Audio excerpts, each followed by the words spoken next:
and suggestions for a better compliance.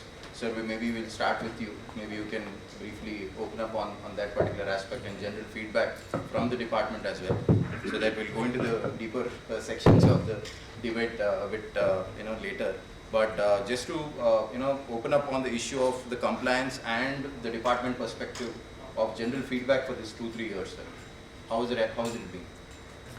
I think you should start.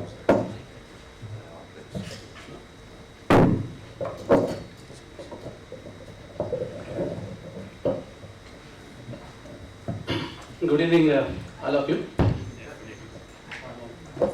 Thanks for the invitation, Venkat. Thank you. I have nothing particular special to say on the expectations, but with my experience while working in Bombay, I was there for 6 years and I was handling service tax. You are all aware of the financial capital, a lot of construction activities in Mumbai. All those 6 years I worked in service tax. So the first, I say, expectations is that let there be a clarity on the issue with the help of the chartered accountants or with the help of the officers. Because it being indirect tax, once you don't collect, it is your cost later. So I wish there is clarity on the taxability of the issue. This first I expect, because I find when we are conducting audit, huge number of paras running into 5 crore, 10 crore, 20 crore, going into litigation, leading to the cost, both your side and our side. So if there is a clarity on the issue, we can you can do your business very well, and I can do my office work very well. So in this background, the associations here will definitely play a good role, bridging the gap between your side and our side. So we hope there will be more such interactive sessions, so that we'll also learn your point of view. That's how I generally, immediately I give my consent, even though I'm busy, being Saturday also. I generally try to interact. I think Venkat is definitely aware. So this is my first request, if not expectation, that let there be clarity. The second could be, the maintenance of the books of accounts in a perfect manner, so that we come for verification of the accounts. Sometimes we call audit, some sections we call anti-evasion. If there is a perfect maintenance of books of accounts, our work will be faster, and you need not spend much time in explaining to us. If there is a clarity on if there is accounts are proper, there will be a difference in opinion, but once the books of accounts are perfectly maintained, so both sides we can save time in verifying the tax compliance. I understand there is separate accounting treatment for real estate itself. AS 8? 7.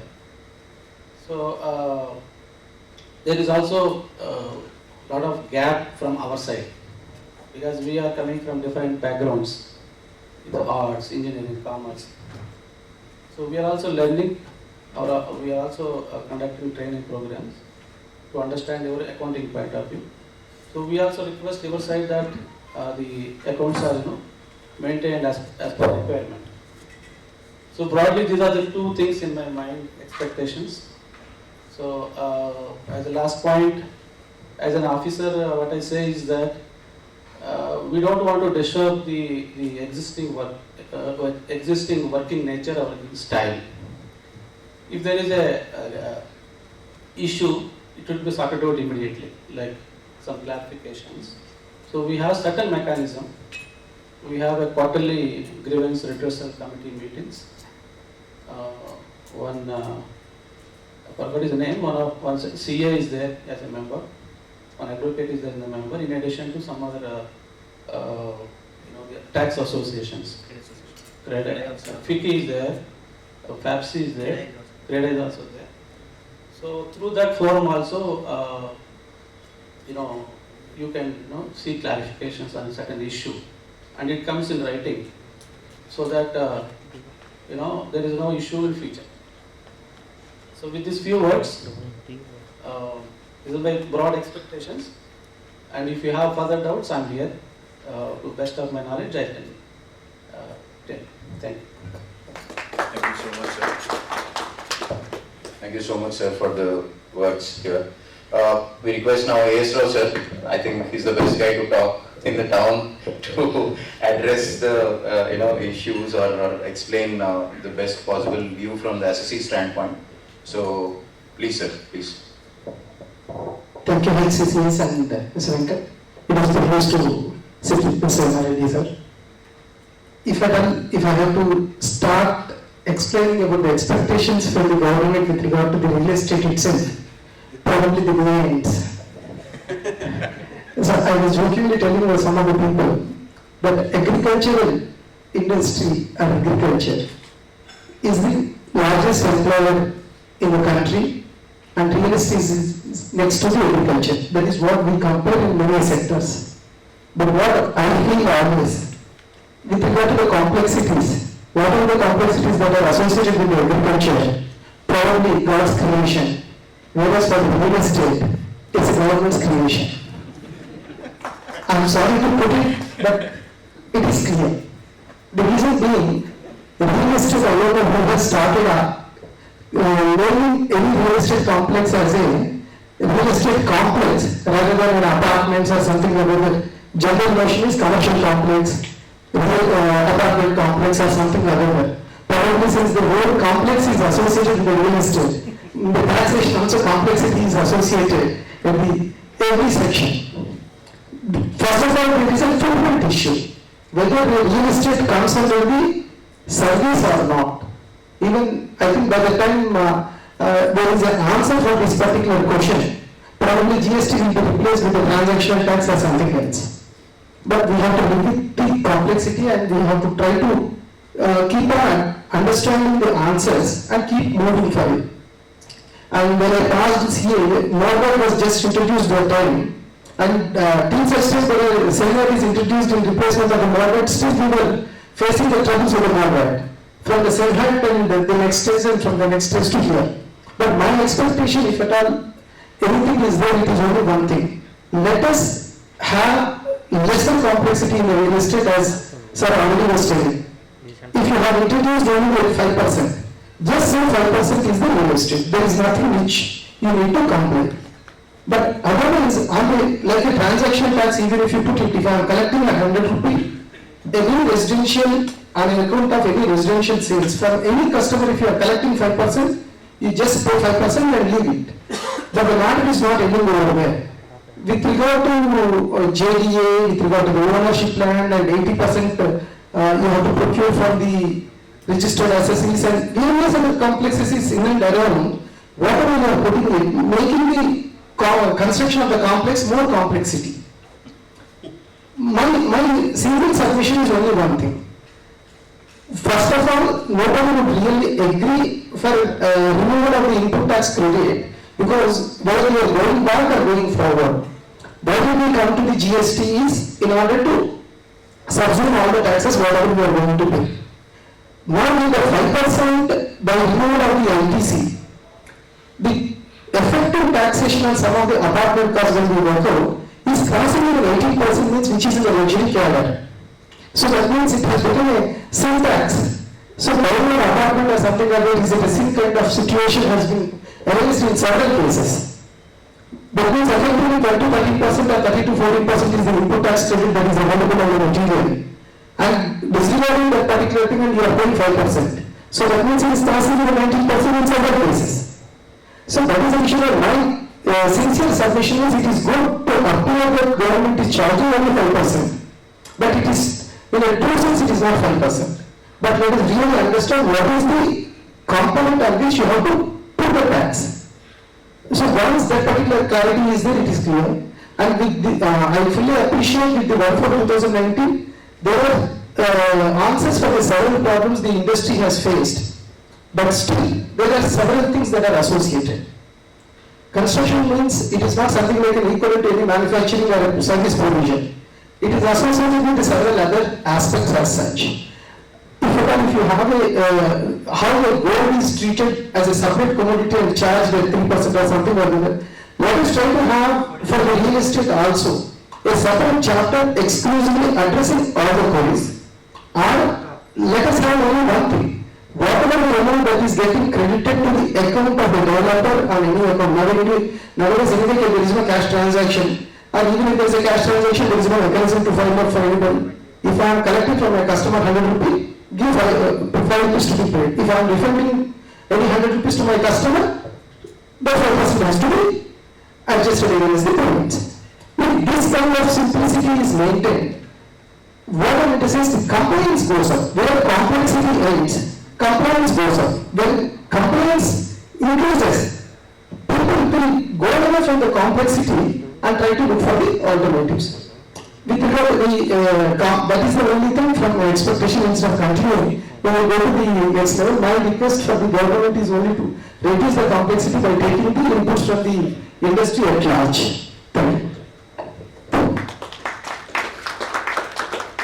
Thank you, sir. It was really funny, but it's the factual situation. So, thank you. So, let's get into the panel discussion, sir. So, we'll start with the first question. So, ITC is said to be the backbone of GST, but why ITC was totally denied for residential projects, which will answer, which you have just asked. So, we have put it on the this thing.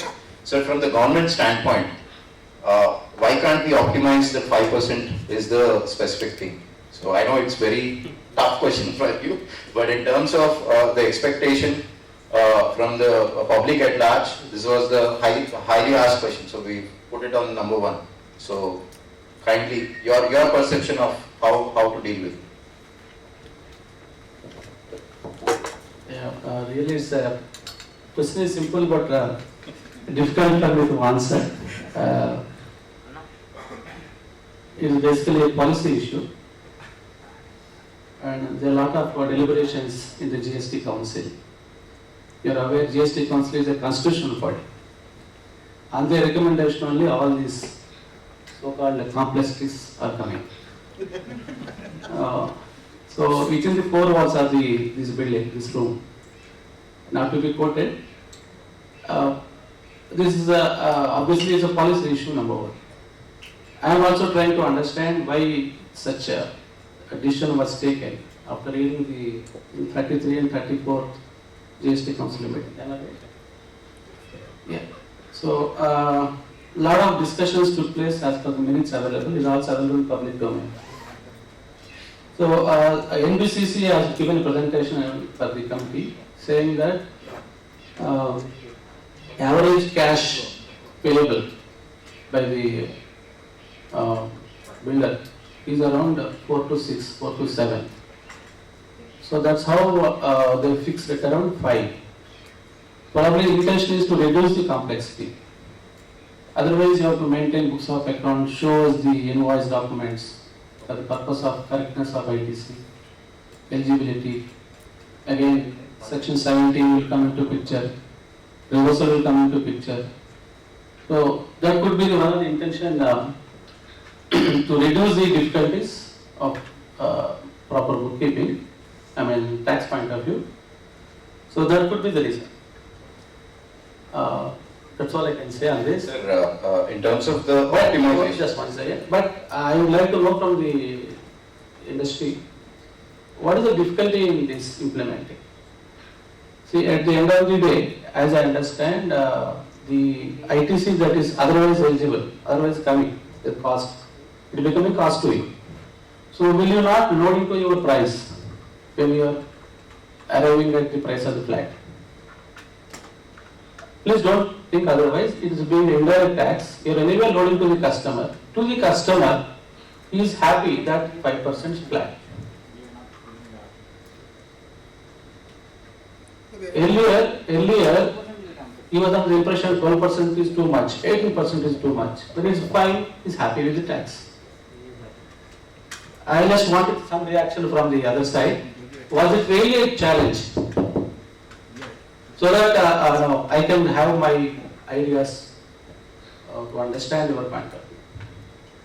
Because I am also a member anti-profiteering state level committee of Telangana. We do receive some complaints from the general customers or the persons who buy the flats against the builders. Number two, I am also a representative of the central government to represent the state of Telangana from the central government in GST Council. So I do attend meetings, of course as an observer. I have no right to say anything in the meeting, but we, when we come back, we are expected to give some my thoughts to the council for their understanding. Do I know the challenges or difficulties in implementing this 5%? Is there any resistance from your customer? 5% is okay, sir. No, sir is saying, Rao sir is saying that effectively it becoming 13 plus 5, 18, 19 could be depending on the what you call the expensiveness of the product. Suppose low end or high end. High end it could be 18, 20. Maybe subject to my corrections. So the average, even if you take 10% input tax, 10 plus 5, 15. If it is a higher end and if the land component is higher, this percent is coming to, if it is a lower end, it goes. Goes up, yeah. Sir. So you I just wanted a reaction so that I can understand the point of view. Great. Venkat, you can put forth the question. No, it's interactive. I'll start it so that you can. Yeah. I'm telling you, sir, 5% to the customer is 101% happy. There is no doubt as such. And many customers are very, very clear that the 5% is the only GST that what I am going to pay. But here the complexity is for the developer. With regard to 4-5 points. In the opening remarks what you have said, the intention of the government is to not to look into the books of accounts so that it is compliance easy. But it is other way around. For the purpose of compliances of your 80%, whether I have properly maintained or not, you are asking to maintain the books of accounts. Second problem, I have to maintain the books of accounts project wise.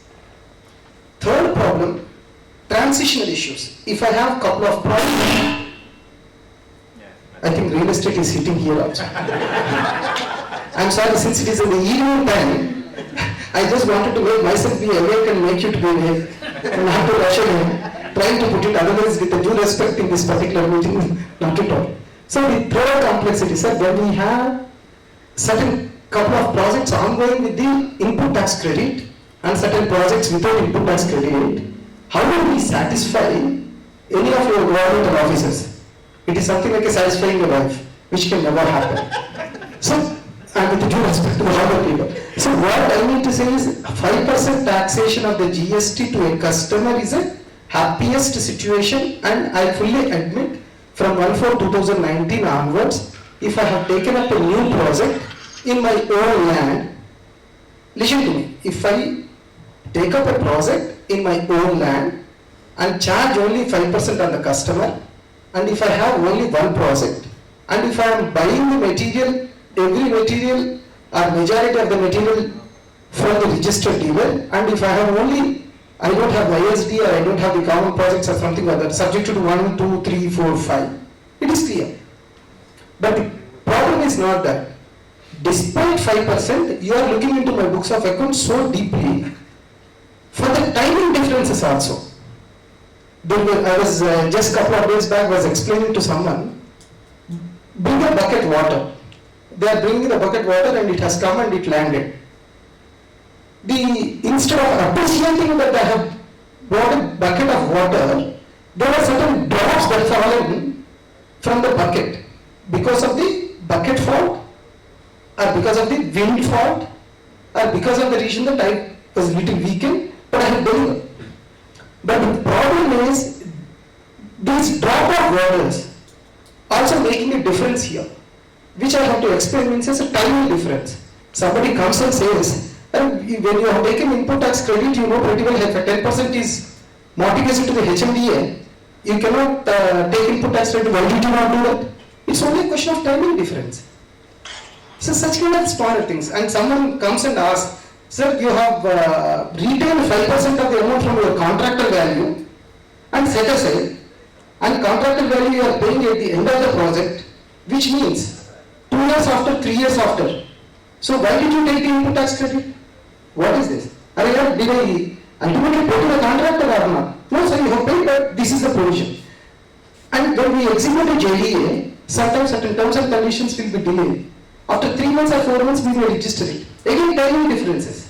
So the trouble that is coming, sir, more of a complaints is a timing difference. Instead of appreciating the full bucket of the water, we are penalized. We are penalized for the drops of water which is falling, which is not intentional. Sometimes many bigger companies will appoint the chartered accountants like me and experts like him and take the assistance of the Venkat and all other things. Despite that, there could be 1 or 2 non-compliances. That too, timing differences. If there is an evasion, or if the tax is not paid, or if we are non-compliant, then we are fine. But that is additional. If that is additional, my expectation is don't see the books of accounts. Just ask for 5%. If even Venkat also, I think these people must have covered in the presentation.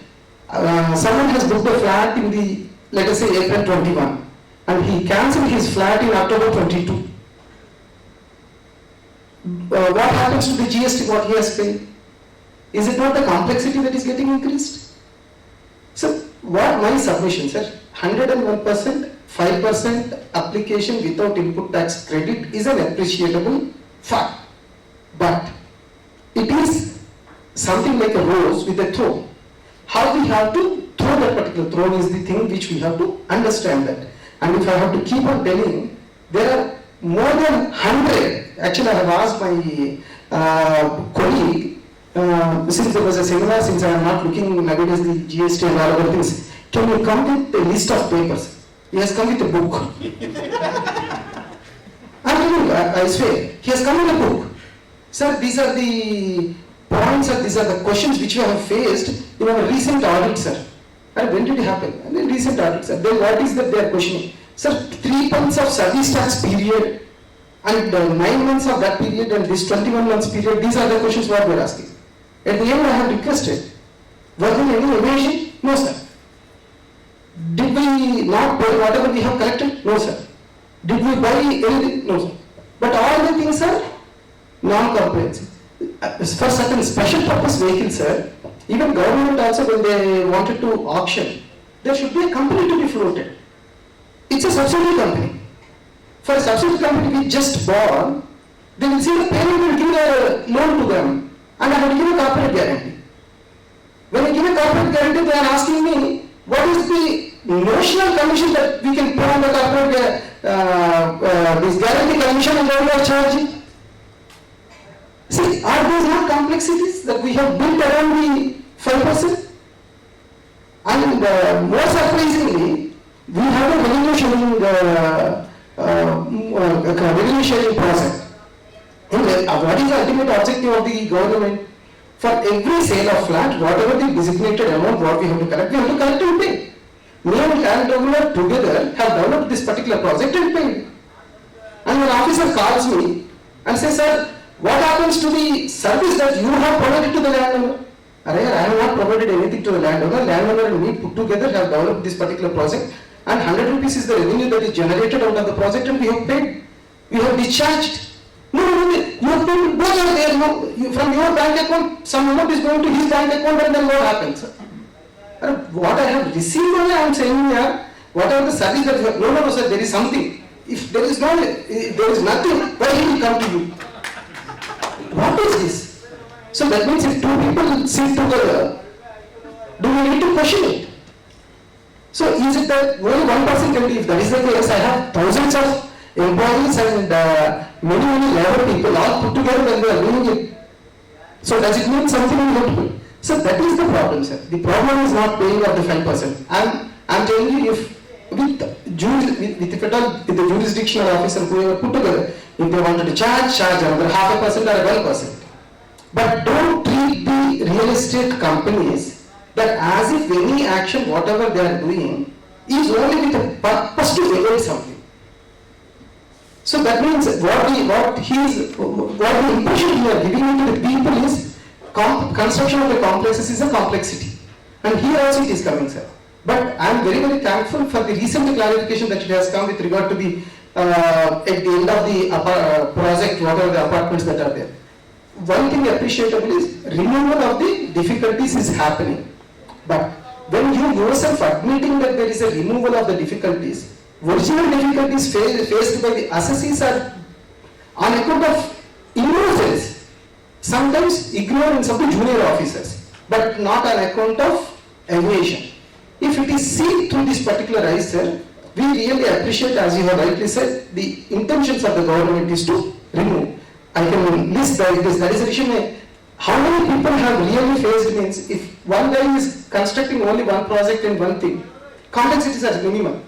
So now I was telling, going big earlier used to have a scale of operations and advantages. Now going big is going with complexity. So if the growth of any child comes with a certain impunity, automatically you will not be able to cut down. Now it is a baby steps. GST is still in the 3rd year, 4th year and 5th year, and if we are unable to remove, I think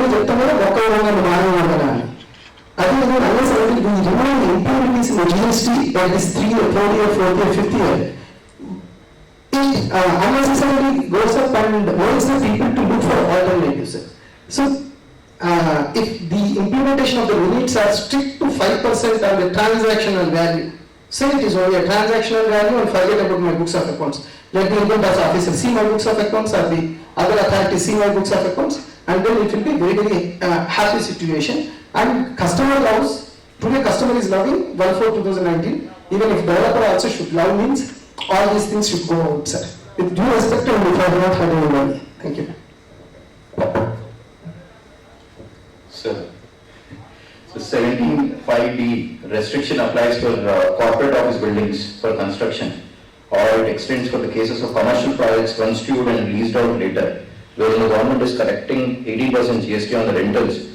Is it the intention of the government to deny construction ITC in such cases? So the 18% GST anyways we are getting, sir. On the ITC also there is that restriction. So how to go about this for especially the commercial segment of this particular aspect? Eager to listen. Actually, that is the question everybody eager to listen. Yeah, but it's a law. It's the law and passed by the Parliament as well as the state, because it being a state and central GST. So, with a clear intention not to allow credit under that section 17(5)(d). Yes. If you are constructing a complex which you use it for personal use, for example, letting out or your own office.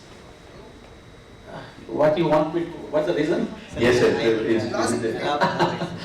I think you discussed in the comments. Yeah, see, I was discussing with Venkat earlier that here in service tax regime also this restriction was there. Even prior to amendment in 16, our intention was not to allow credit for construction of certain buildings because they become a immovable property. So anything going into immovable property, obviously there is no tax on that, no credit. Credit has to be, there should be a chain of taxes system. So there was a litigation, I think there is some judgment of Hyderabad High Court on Sai Samhita. Yes. Yeah, regarding that some warehousing service, I remember. Yes, sir. Yeah. So High Court has given in favor of the taxpayer against the department, but challenged it. And 16 we brought an amendment not to allow credit, where this legacy has been carried in GST also. So it's a law. So I can't say more than that. So the intention is there should not be any dispute. I am telling you in advance. Please don't take credit, don't litigate. Be happy with that. Okay? That is only in respect of buildings. I think plant and machinery, which basically used for production of goods or used for something else, is allowed. You construct a big factory of which you use it for office or something else. Of course, there are other point of view also. There are many judgments where if you maintain a garden in your office and you outsource this maintenance to some expert who charges you service tax, so whether you are eligible credit or not was a question. Many tribunals are given in our taxpayer favor. Even though individually we are against that. That it is not getting involved in the next stage of taxing. Anyway, it's a subject matter of litigation. To remove all the challenges and difficulties, we brought in the law itself. Kindly note, this is not even rule. Earlier it was about rules. Now it is in the law itself. So that even the, of course, I'm told the court has read down this. Anyway, Honorable Court has all the power. High Court has all the power. But I think probably would have definitely challenged it. It was challenged. The challenge. So that's the law. Let's abide by that. Only one line suggestion, sir.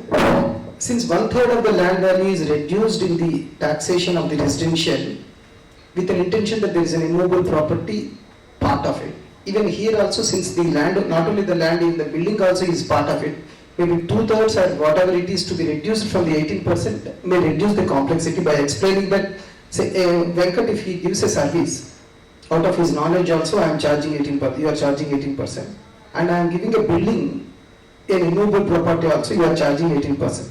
Respecting that there is an immovable property involved into it, instead of 1/3, maybe 2/3 are charging equivalent to 5%, will reduce the lot of hardship and increase the compliance.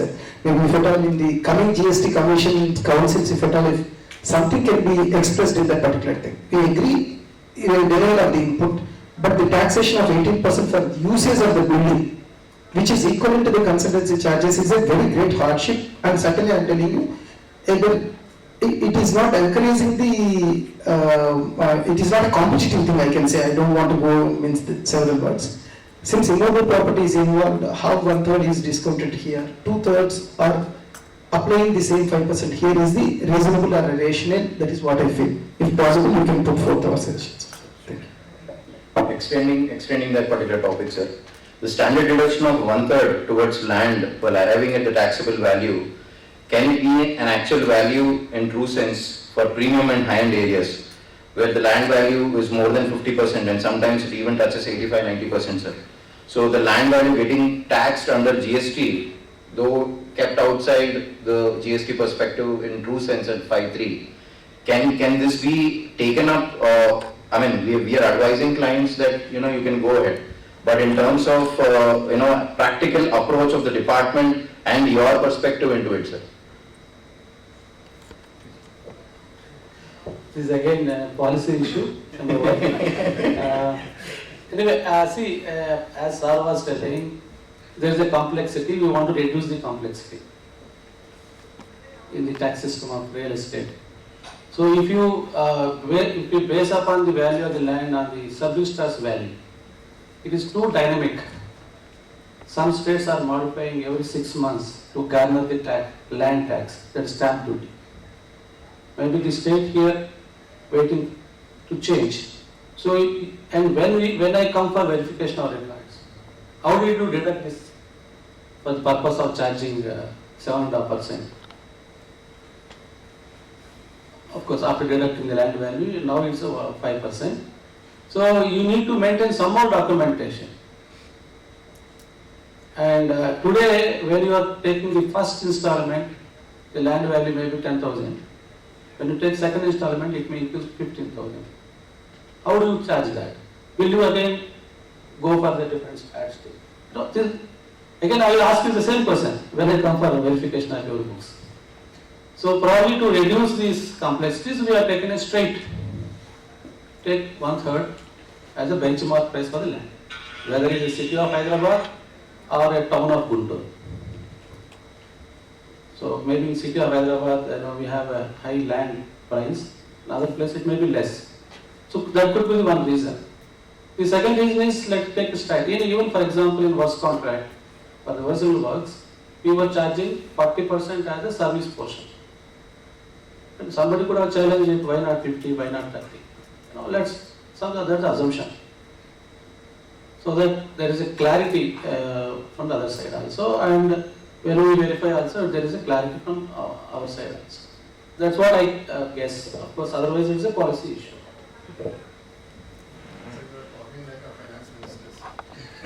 No, see, I'll come back. The point is, in the government, there are three levels of government. You are aware, the legislature, parliament or the state. Second is executive, third is judicial. You are aware of constitutional requirements. So I can't go beyond the parliament. I have nothing, I can't even say a single word, either in writing or oral. If 50% under section 50 interest has to be charged, I have no power to relax, even though you are very, very tax compliant. Some people generally ask, sir, we are very compliant, but certain problem we couldn't pay, no tax, interest is too much. But when it comes to penalty, there can be discussions here and there. That we exercise discussion depending on the compliance level. So, please appreciate, as an executive, I have very limited limitations. The book is the Gita for us, you can't go beyond that. The book is drafted by the legislature. That's a supreme for us and a democratic. Venkat, in the session we were discussing that you are advising some clients that you can take an actual valuation and accordingly you can convince the department. To what extent, based on the sir's advice, then to what extent we will be successful on that? If you ask me individually, please don't take that chance. Actually, you are Notification is very, very clear. I think some explanations sound down below, very clear how to take valuation. Notification has the force of law. Please don't take chance. As I was advising, why do you take chance? Why do you want to save? Correct. Let the taxpayer bear it. Yeah. Why do you take chance? When the law is very clarity is there. When there is no clarity, of course, you can take your interpretation. Thank you. Sir, the next question is on anti-profiteering provisions in real estate sector. Since the pricing is very dynamic and depending on various parameters, how are we keeping a track, and any live examples that you can give of what to do and what not to do and under the anti-profiteering criteria? Yeah, I am the member of the state level screening committee. I do receive some complaints. May I know any of you getting any letters or complaints regarding the anti-profiteering, so that I can reply to that point, or I can fine tune my point. No, we did not get any. Okay. See, the broad anti-profiteering, it was not there in the earlier tax system. As per my understanding goes, it is brought only in GST. Probably looking into experiment in a country, I think Malaysia. There was a riots of after implementation of GST. Government also fell. So this was brought in to control the prices after introduction of this GST. GST, you are aware, we brought in almost so many taxes together and made one single tax. So what the anti-profiteering says is that please don't take advantage of benefit that a rule or law permits you. If you get it, please pass on to the customer. That's a single line. What the law says is that any input tax credit that you have obtained extra, or any reduction in the tax rate of goods or services, that please pass on. As a best example, not exactly real estate, movie theaters. We booked so many cases. If you go to any movie theater, especially in Telugu states, the government fixes some upper ceiling. This level theater 100 rupees, this level 150. You can't charge more than that. You must be saying, when a popular hero wants to release the movie, they will take a special permission for increasing the ticket rate, because they want to collect the whole money in the first 10 days, first 20 days. So the ceiling is fixed. For example, when a movie theater 150 rupees is the ticket price. The movie goer doesn't know what the GST and all. He is simply 150 rupees. That's a small amount for them. They don't see what is the tax in that. So there was, I remember, 18% tax at that bracket. So you have to back calculate and find out total is 150. Let's assume for the 18%, let's simply assume, let's say 125 plus 25. 125 is the basic price which goes to the theatre, and 25, which is 18%, let's assume, goes to the tax department. One fine day, on the recommendation of the council, government has reduced the tax rate from 18 to 12. So what we expected from the movie owner, theatre owner, is that you keep at 125. It is 125 euros money, 25 is not your money at all. You are as only a custodian of the tax, you collect and pay to the government. Finally, who is bearing it? The person who is going to the movie theatre. You are not bearing at all. So you keep 125 and take 12% on that. Let's assume it is 140. Okay? Instead of 150, now it's 140. So you should pass on 10 rupees to the customer. So immediately next what should say, sir, ticket price reduced. Earlier I was charging 150, now I will charge 140. 125 plus 15, 15 paid to the government, be happy. What the jailers were doing is that still they are maintaining 150 for 2-3 months. But they are paying to us 12%. So it is a profiteering. Earlier they were getting 125, they are getting 135. Some numbers here and there. So this is anti-profiteering. Many anti-profiteering are, if you go to Pizza Hut or all those things where generally you don't see the tax. You simply pay 500 rupees, 600 rupees. So when the prices reduce on account of certain decision by the government, should have been passed on. You should pass on the tax benefit to the customer. You should not don't keep it. So this is what anti-profiteering. In real estate, we found one case, an interesting case of one famous builder in Hyderabad. 2017, before there was respect of service tax, you are entitled to take credit only the input services. Obviously, no inputs, goods, no credit. Once the GST came, you can take all. So once you are taking all credit, before 2017, let us say I booked a flat, for example, 5,000 rupees. Even after 17, the concerned builder is continuing to charge same 5,000 rupees. But he got extra ITC into his credit on account of inputs, that's goods. There's extra credit that he got. So what we want is, whatever extra you got on account of that, please pass on. That means you should reduce your benchmark price of 5,000 to maybe 4,600, 700. That he didn't do. So in case of joint government agreement, JDA, between the builder and I'll just conclude on this. So there is a mechanism, there is a state level screening committee, there is a standing committee at Delhi, there is a DG anti-profiteering, there is investigating authority, then there is a tribunal, National Anti-Profiteering Authority. It's not a tribunal, it's authority. So then they will decide the issue. A lot of opportunities given to the concerned person, but he lost there. So they went to the High Court. High Court only stayed for the recovery of the balance. He already pre-deposited some 80%. What is it? Determined.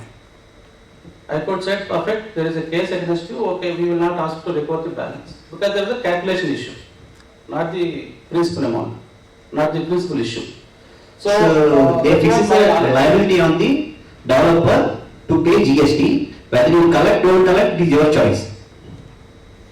so in case if builder declares 12%, Okay. then what about this landowner liability? The builder doesn't pay. But legally who is liable actually? See, legally, sir, as far as the whatever the transaction done by the developer, because he is ultimately doing the construction service. Whether it is, of course, it is a condition that is different story. Under RCN, right? No, sir. I thought you were mixing up. We'll do one thing. Anyway, there is a leftover portion of JDA. After this panel discussion, we'll take it. Then I think we can take up the question. But the common point is that whether who has to ultimately pay the tax is commercial arrangement. But as far as GST law is concerned, it only says whoever doing supply, whether it's supply of goods or services, not only real estate, any case, you pay tax to the government. Government will ask only that person. you can't escape and say that I did not collect from recipient. What is the rate of GST? That we'll discuss in slides. Moving on to the next point, sir. In case of customer books a flat and cancels the same after 2 years, this was discussed. Sir has already raised that point in terms of the agony of the developer, because what will happen, sir, after 2 years of expiry, the credit note not being credit, maybe you can expand, sir. Maybe you can tell the relevant question also better than me. But the point that we're trying to raise here is, if at all 2 years expire after the cancellation, and if the credit note is not being, if we are not able to adjust that particular amount, then the refund capability of the developer as well as the customer is being questioned, and practically also we are facing a lot of challenge in terms of claiming that refund also. And another point is on the adjustment part, on the credit note part also. So if you can address that in your experience, it will be better. Otherwise, we'll move on to the next question. I feel many people are aware of the problem, and even sir also aware of the problem. It is a frequent issue, as I was telling you. People are generally this GST, SEMVAT and all other things were designed keeping the manufacturing companies and various other things is into the picture. Then it has been applied across even for the real estate and other services, like they have missed addressing certain points. Here the project is not, within 6 months you will be able to complete it. Sometimes project completes after 3 years, 4 years, 5 years also. So they have not understood the importance of this particular point. Probably only we can request sir to represent to the government through the GST mechanism, stating that before 6 months from the completion of the project, of respective project, they should be in a position to take the credit. This is the only simple solution. Maybe some representation from our people, and in the GST council they have to put it. Probably I feel we have not represented properly. Otherwise the last amendment which has come with the proper representation. Yes. And this also should be equally represented. Yes. Otherwise there are several problems associated with it. For the want of time I don't want to put it. In order to, if I have reduced, say for example 1 lakh is a cancellation, since I am not getting 5% GST, I am saying that I don't pay 5% and I pay 95,000, only 5% is a cancellation charges. I will put it. Since I cannot say to the customer stating that I could go and get the GST in order to get compensated. Again your officer will come and say, since it is a cancellation charges is 5,000, out of that 5,000, why can't you pay 18% the GST? Yes. In order to reduce the headache, I say that okay, I will pay 18%. No, since 18% is accrued earlier, how about the interest and penalties? Okay, I pay interest and penalties for that. Why did you not raise an invoice for that particular thing on the customer? So, then I have said all these are wrong. I am saying I am not liable to pay that 5,000 because I have not extended any service. You can say that I have not extended the service. So, not only the cancellation charges, the problem is one is the GST, another is documentation. As he rightly said, it's only a legal issue, and let us represent and how we have got for the clarification of the previous one. If we get it, it gives relief to many people. Thank you. Understood. Sir, into the new scheme. Any comments? Yeah, I think you put it in, I think section 34 refers to the time period. Yes. By September or next financial year, that financial year ending. So, as Rao sir correctly put in, this particular section is a general provision.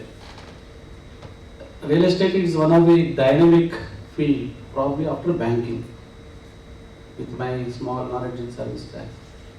Banking is quite dynamic, then next is real estate. The today model will be outdated, tomorrow new model will come. Again, you have to look into the rules, circulars, notifications to explain that.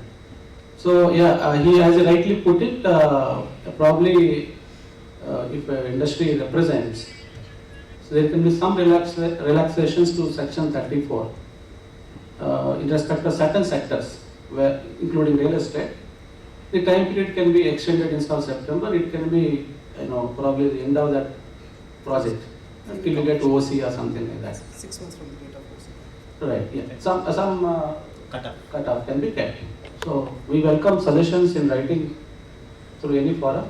We will explain and of course kindly do with some justifications. Sure.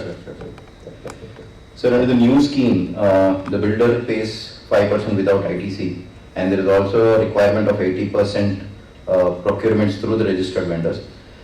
In this process of computation of 80% procurement, should we consider 20% exempt supplies or not is a major challenge. So there was a CBIC FAQ as well, which said that exempt inward supplies shall be treated as unregistered procurements.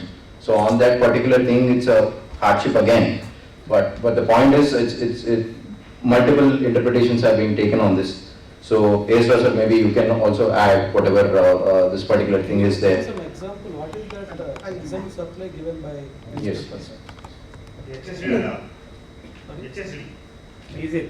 SP diesel. Diesel. Is it a taxable component under earlier law? No, I think I'll explain the question for benefit of all.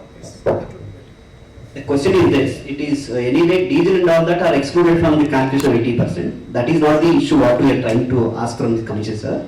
Issue is this, suppose the condition, one of the condition is that 80% of your inputs and input services you have to procure from registered persons. So while calculating 80%, the fuel items and the petrol items are kept outside this 80%, that is clear at least. The question what we are trying to put it here is, there is a one issue that suppose there is a bank interest and there is no GST on interest because interest is exempt supply. If the exempt supply, the same interest I pay to the banker, most likely the banker would be registered person. So thereby whether I pay tax or don't pay tax, it comes as a procurement from the registered person. Thereby I fulfill the 80% to that extent, or it will fall into the 80%. Suppose instead of going to the banker, I go to some individual who is not registered under GST. One second, the banker is providing, charging interest. He is registered person, sir. The question is the interest from the registered person. So It's enough supply from registered person. Yes. registered person. That is the question. So what happened instead of going to banker, I go to the individual, known person or any person. I take some loan. I pay some interest. Now the question is, interest is here also is exempt supply. There is no GST on it. If he pays, if he do, he can't pay also. There, because he is unregistered person, technically going by the notification, there is a clarity is missing whether this interest paid to that unregistered person will be considered as a supplies received from unregistered person. Thereby, that shortfall will be taxed. The consequence is also that if they tax in, if they ask you, if you ask me to pay tax, in a way you are collecting tax on the exempted transaction also.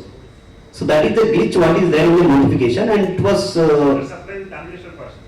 sorry, Exempt supply with unregistered person. unregistered person. So then FAQ also says yes, you should include, and if there is shortfall you have to pay reverse charge. So that there is some conflict. That is what we are trying to ask from, get a clarity from Sir Emeritus. All tough questions, Sir, the initial Saras was telling it's very complex subject. Out of complexities. In fact, to be frank enough, Emeritus sir likes to be like to answer the complex questions. Don't worry about it. Yeah, but it's my personal opinion. There is always disclaimer. If a board, my own board issues FAQ, they will say kindly read notifications. Don't go by this. Okay.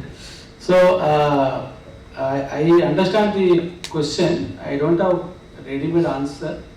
Broadly, what I can say, my observations is that as long as getting a loan from that unregistered person is within the banking guidelines, because I don't know, sir can tell, can you take loan from a person other than a NBFC or a bank? I am not aware, sorry, it's not my domain. No, it cannot, no, sir. Not a private limited company, sir, but actually in the builders, several standalone individual promoters will be there. They can. To a certain extent they can take it, but many people are not aware because it was not implemented. From October 2018 onwards, there was a restriction even to take personal loans for other than the personal purposes, and if it is for the business purposes. It has been introduced with a different purposes about 6 months before the central elections. But from October 2018 onwards, even if an individual who is in the business is trying to take a personal loan from some of his friends for the purpose of the business also has certain issues. I don't want to go into the details of it, but he has, in order to put it easily, he has given the example of bank interest, sir. But major builders may not face such problem, but small builders are facing the problem with respect to the labor contracts. For 20, 30 people, 40, 50 people, they have to get the contractors from the ADA. So where there is a labor contract, sometimes the component of a labor contract will be a very small portion, individual and a daily basis, but cumulatively sometimes it may cross. In certain cases, such kind of the things work.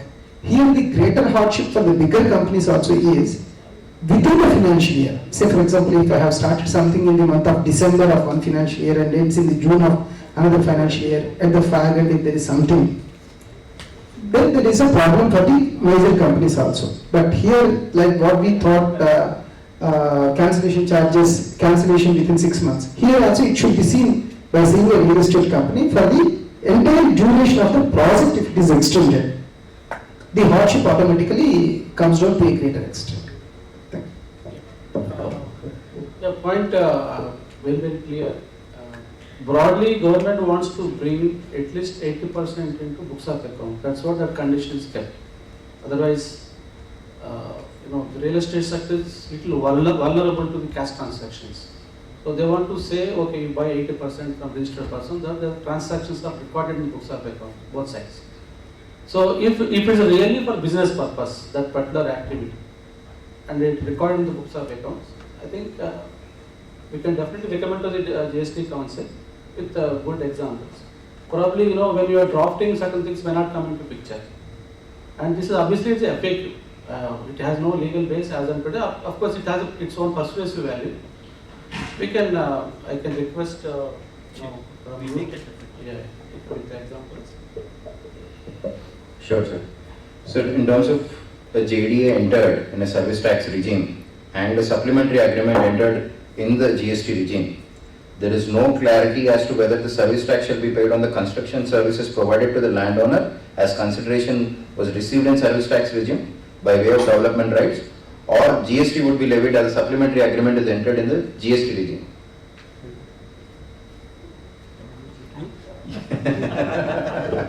I have not come across. I don't think that supplementary agreement has any point of taxation issue. Yes. So it's the main agreement. Some corrections are there in the agreement. So my understanding is once the point of taxation is fixed for the main agreement. So if it is falling under service tax era, you pay service tax. Otherwise GST. That's what I have. Huh? I don't remember that.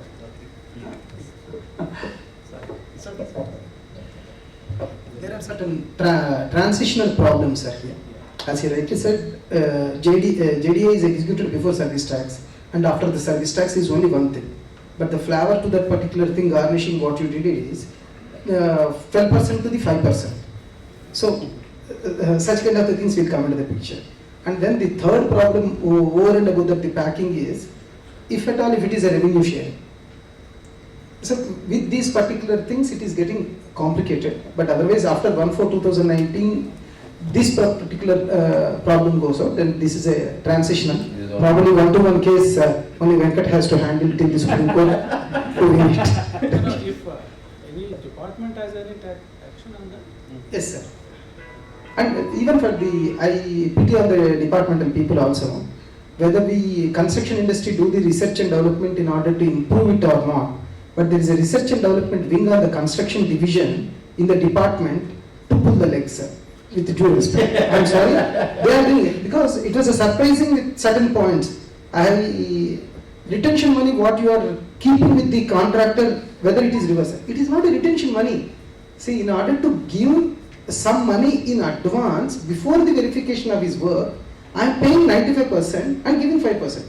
If at all, if I keep on adding only his bills and keep on reducing my payments, ultimately his money never will be with me. My money only will be with him.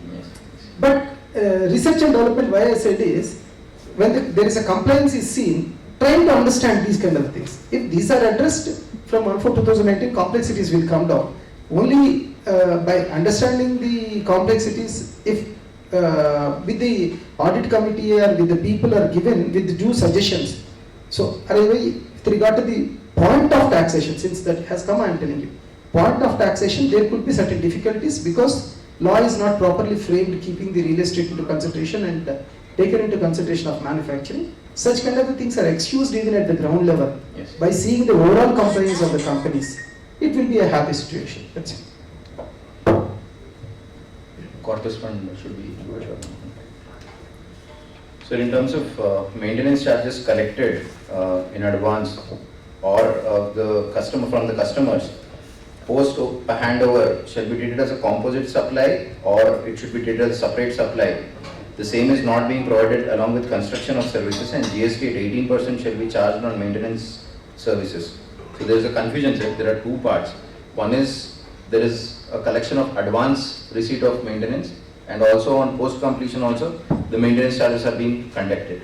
So in terms of this question whether 18% will come into picture or 5% will come into picture, that is one question, and Venkat, you can also add if you have it. He understood. You were clear. As far as service tax regime is concerned, there is definitely a clarity on that.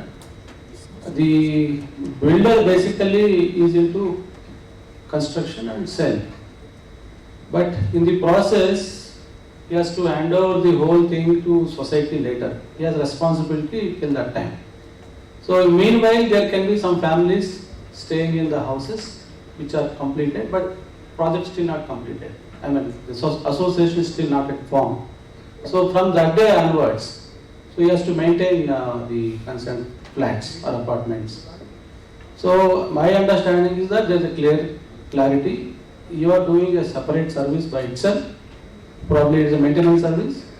Whatever applicable, you have to pay that. It is never clubbed with the construction. So it's not a composite service per se. Even service tax also, there is abatement, I think it's some 25%, 30%. Yes. There were issues raised, we said, there's a different service, this is different service. And your service ends once you hand over to the society. So these two are separate services, please put separate rates if applicable. Fine. One small point, sir. It is clear, and even I fully agree with sir. Wherever we have a process in SPV, it is creating trouble. Yes, sir.